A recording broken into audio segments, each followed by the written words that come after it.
इस कहानी के लेखक हैं नीतीश कुमार। कहानी उत्तर प्रदेश के एटा की है। एटा के चमकरी गांव की इस हवेली से अचानक एक चीख गूंजती है। आवाज किसी लड़की की थी जो कहती है, मुझे हवेली से मत निकालो, ये मेरा घर है, वरना मैं तुम सबको बर्बाद कर दूंगी। कई खौफनाक हवेलियों या भूतिया हवेली के किस्से अब तक आपने सुने होंगे, मगर ऐसी कोई हवेली नहीं थी जहां कोई रहता हो। इसीलिए दास्तान कितनी सच है और कितनी झूठ, ये शक हमेशा बना रहता है। मगर जिस हवेली का जिक्र मैंने अपनी किताब में किया है, वहां एक परिवार रहता था, मेरा परिवार, और साथ में रहती थी रमिया बाई, जिसे मरे 200 साल का वक्त गुजर चुका था।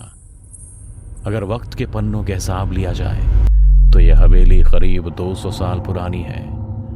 यह हवेली बाकी हवेलियों की तरह वीरान नहीं, बाकायदा आबाद थी मेरे परिवार के लोगों से, मगर तबाह है एक रूह से। जी हाँ, इस हवेली में जिंदगी और मौत साथ साथ रहते हैं। जब मेरा परिवार इस हवेली में रहने आया तो आसपास के सब लोगों ने हमें यहाँ रहने से मना किया था। मुझे आज भी ये बात अच्छे से याद है। जब हम हवेली में गृह प्रवेश कर रहे थे तो गांव के लोगों का काफिला हमें अंदर जाने से रोकने आया था। चौधरी साहब, ये अनर्थ मत करिए। आपका भरा पूरा परिवार है, 2 बेटे हैं, 1 बेटी है, पत्नी है, फिर आप सारी दुनिया छोड़कर इस हवेली में रहने आए हो। अरे भाई, प्रॉब्लम क्या है? मैंने इस हवेली को रहने के लिए खरीदा है। इतनी आलीशान हवेली है और आप लोग हैं क्या हमें यहाँ रहने से ही मना कर रहे हैं? कोई भूत वूत रहता है इस हवेली में? रहता है नहीं साहब, रहती है। तवायफ रमिया बाई रहती है इस हवेली में। कितने लोगों ने इस हवेली को खरीदा और अपना परिवार तबाह करके चले गए। इतने बुरे हालात हुए कि उनकी लाशों को चिता देने के लिए कोई उनका अपना जिंदा नहीं बचाता।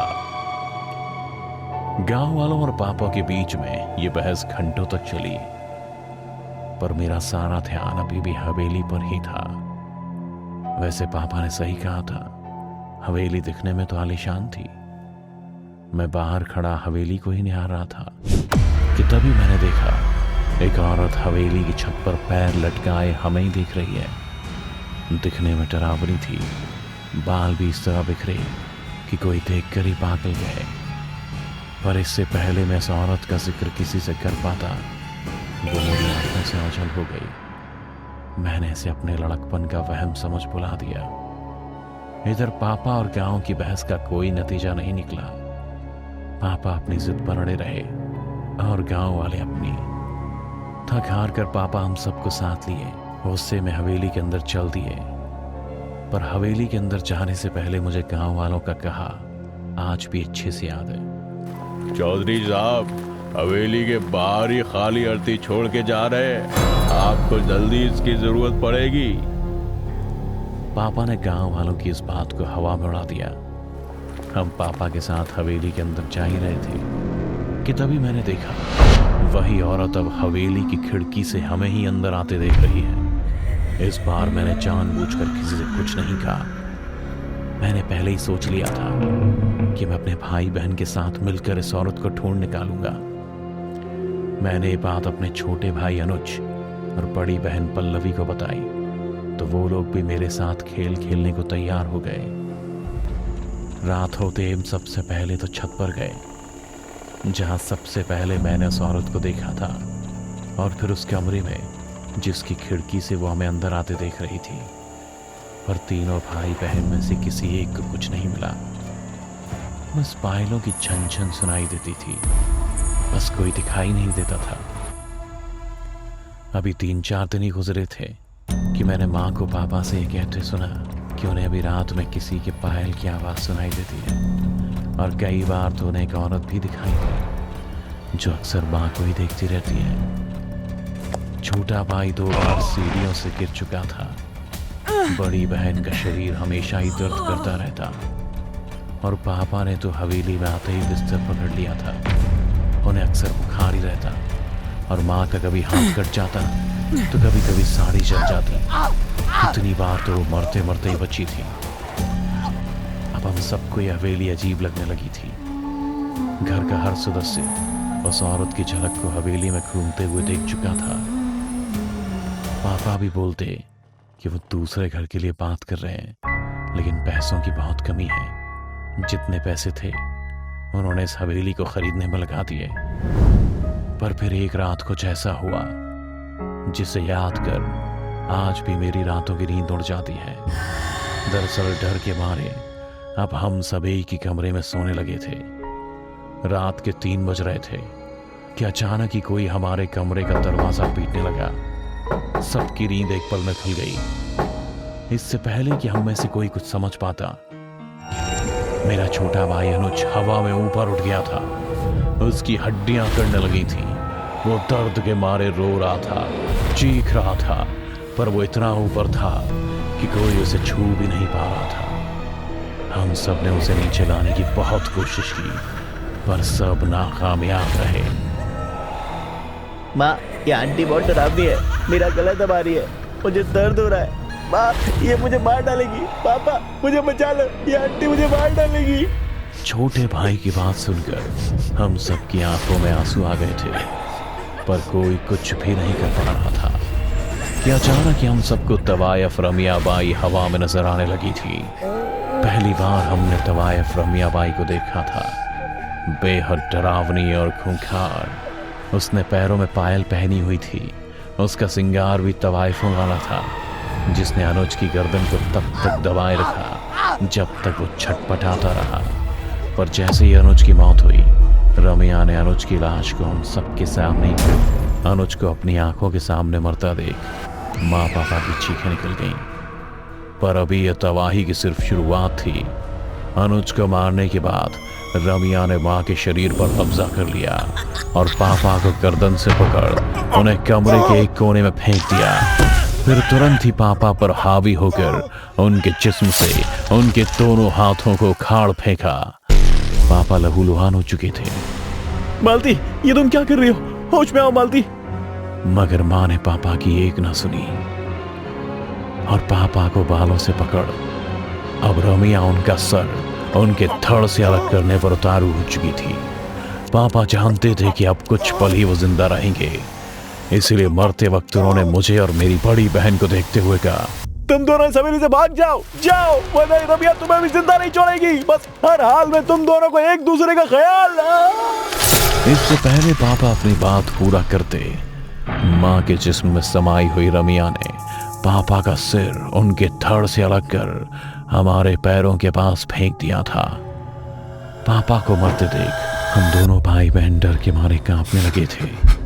पर तभी मेरी बड़ी बहन मुस्कान ने मेरा हाथ पकड़ा और हवेली से बाहर जाने को दौड़ पड़ी। दीदी, पर माँ तो अभी भी जिंदा है। हम दोनों ने अकेला छोड़कर कैसे जा सकते दीदी? आप कुछ बोलती क्यों नहीं हो? पर दीदी ने मेरी किसी भी बात का कोई जवाब नहीं दिया, क्योंकि वह हर हाल में मुझे जिंदा रखना चाहती थी और पूरे जी जान से हवेली से बाहर जाने के लिए दौड़ रही थी।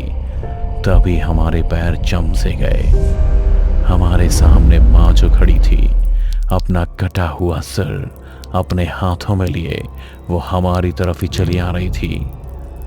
हवेली का दरवाजा बस कुछ ही कदम दूर था तो दीदी ने मुझसे इतना कहा, सतेंद्र, इस रमिया को मैं संभालती हूँ।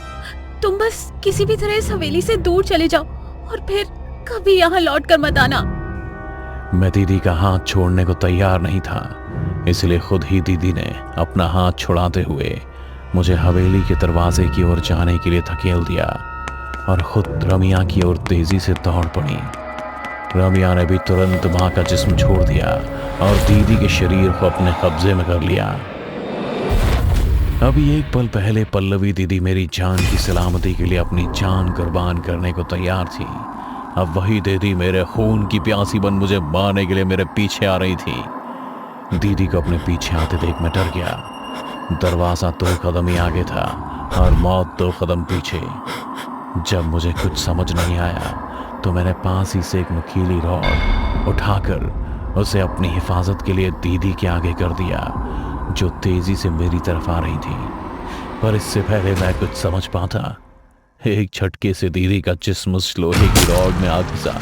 दीदी मेरे हाथों ही मारी गई थी, पर खुदा की रहमत थी कि दीदी ने मरते मरते भी मुझे जिंदगी दे दी थी। दीदी के शरीर से मुझे इतनी तेज झटका लगा कि मैं खुद ब खुद हवेली से बाहर आ गिरा। मैंने जब अपना होश संभाला तो देखा कि अनुज की उजड़ी हुई बॉडी मेरे बगल में बेजान सी पड़ी थी। मेरा सारा परिवार एक रात में खत्म हो चुका था। मैं रात भर बस उस हवेली को देखता रहा और रोता रहा। रमिया भी मुझे कभी खिड़की से तो कभी हवेली की छत पर से रोता हुआ देखती रहती। अगली सुबह गांव के पास जब ये सब खबर पहुंची तो सब लोग मेरी मदद के लिए आ गए। इस बीच मेरी नजर उस अर्थी पर पड़ी जो गांव वालों ने हवेली के बाहर ये कहकर रख दी थी कि जल्दी हमें इसकी जरूरत पड़ेगी, और उनका कहना सच हो गया। अब अर्थी एक थी और लाशें 4। अपने परिवार का अंतिम संस्कार करने के बाद मैं फिर कभी उस हवेली में नहीं गया। तो बस इतनी सी थी ये कहानी जिसे मैंने अपनी इस किताब में बयान किया है, जिसे आप लोग बहुत पसंद कर रहे हैं। लेकिन सवाल ये था कि आखिर कौन है ये लड़की और इसका इस हवेली से क्या रिश्ता था। रमिया बाई, उसकी पायल जब छनकती थी तो लोग दीवाने हो जाया करते थे। हर हवेली का मालिक ये सपना पाला करता था कि एक दिन ये घुंघरू उनके लिए, सिर्फ उनके लिए छलकेंगे। बात करीब 200 साल पुरानी है, जब रमिया इस हवेली में मुजरा किया करती थी, जिस पर वहां से 7 कोस दूर तक वाले भी खींचे चले आते थे। लेकिन आज उसी खूबसूरती पर 2 भाई ऐसे टूटे कि आपस में ही भिड़ गए और खंजर रमिया के सीने में घुस गया। वो खंजर बहुत गहरा जख्म छोड़ गया था। जिंदगी की सांसें उसकी टूटी हुई पायल की घुंघरुओं की तरफ बिखरती जा रही थी। मौत दस्तक दे चुकी थी। रमिया की मौत के साथ ही नाच गाना, मस्ती ठिठोली, सब कुछ खत्म हो गया। ये मौत इस हवेली पर बहुत भारी पड़ी। वक्त बीतता गया मगर उसकी यादें कभी धुंधली नहीं पड़ी। पड़ती भी कैसे, क्योंकि रमिया ने तो इस हवेली को छोड़ा ही नहीं था।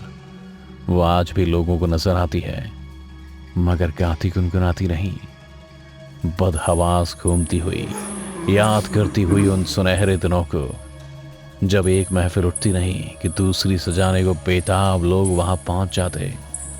फर्क सिर्फ इतना है कि 200 साल पहले इस हवेली से हर शख्स मस्ती से झूमता हुआ निकलता था, मगर आज यहां से सिर्फ लाशें निकलती हैं। शायद किसी ने सच ही कहा है, तवायफ सचमुच सब कुछ तबाह कर देती है। डर से भरी ऐसी कहानी को देखते रहने के लिए अभी सब्सक्राइब करें टोरो टीवी हॉरर हिंदी। और अगर आप चाहते हैं कि आपकी भी डरावनी कहानी देखें दुनिया वाले, तो अभी भेजिए अपनी कहानी टोरो टीवी के मेल एड्रेस पर। हो सकता है अगली रूह कपा देने वाली कहानी आपकी हो।